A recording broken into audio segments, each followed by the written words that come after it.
The rain had been falling all day, gentle at first, but now pouring, as if the sky itself was crying for me.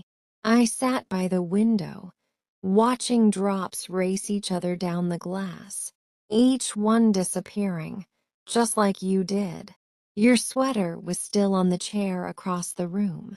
I hadn't touched it in months, afraid the smell of you might fade away if I did.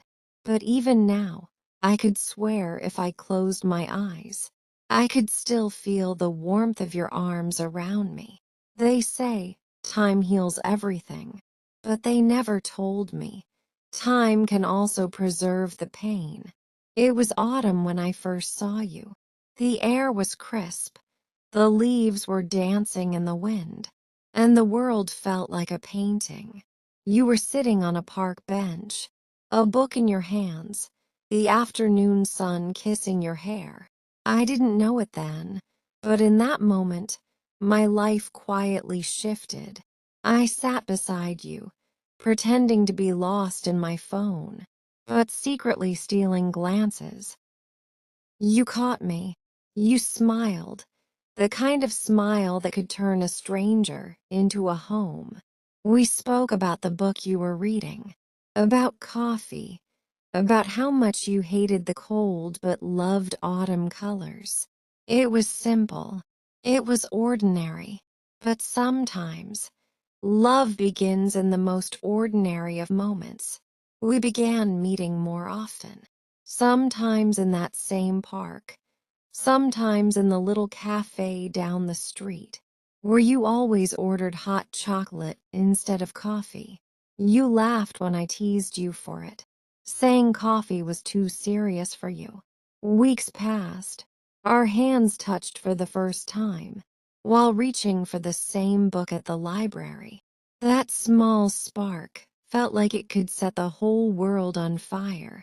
The nights grew colder, and somehow my heart grew warmer. We weren't just lovers. We were best friends, partners in every silly adventure life threw our way.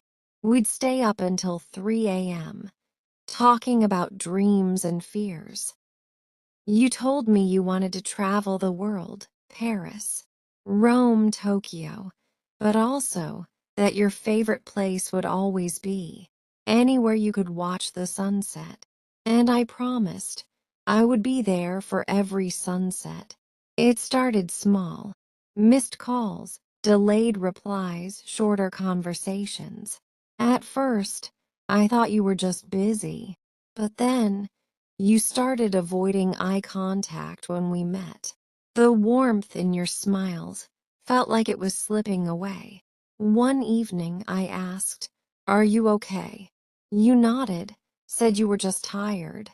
But your eyes told me there was something you weren't saying. One night you called me. Your voice trembled as you said, "We need to talk." My heart sank. 4 words that can break anyone's world. We met at the cafe where it all began. You were already there when I arrived, staring into your cup of hot chocolate. When I sat down, you didn't look at me. "I'm leaving," you whispered. The words didn't make sense at first.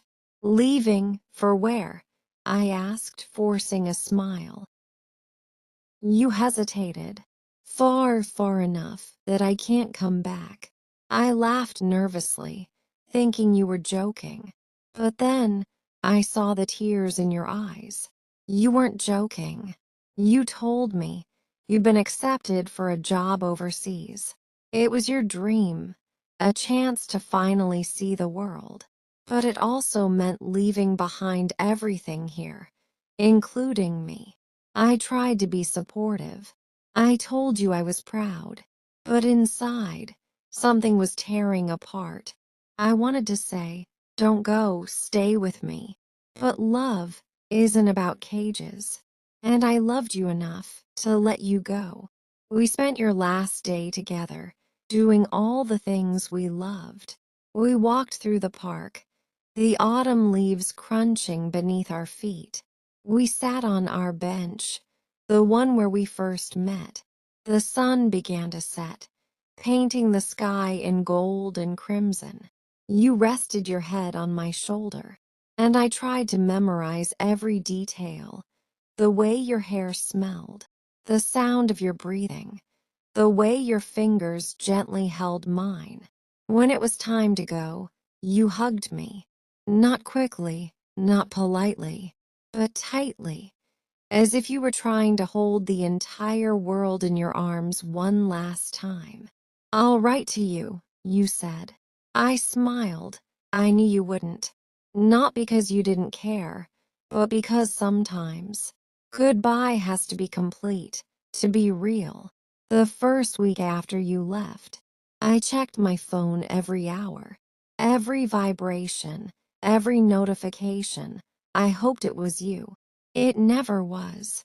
The second week, I began writing letters I never sent, telling you about my day, about how the park looked, about how your sweater still smelled like you.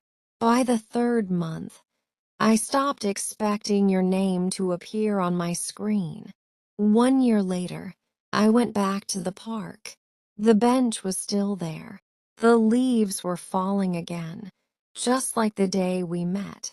I sat there for hours, half expecting you to appear with your book in hand, smiling like you did that first time. You didn't. Instead, a single leaf landed in my lap. I picked it up and held it tight. It was then I realized love doesn't always fade.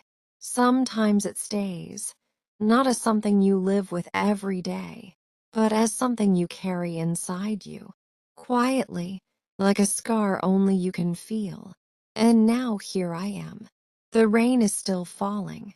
Your sweater is still on that chair, and my heart is still where you left it. If you ever hear this, I want you to know I never stopped loving you, not even for a single second.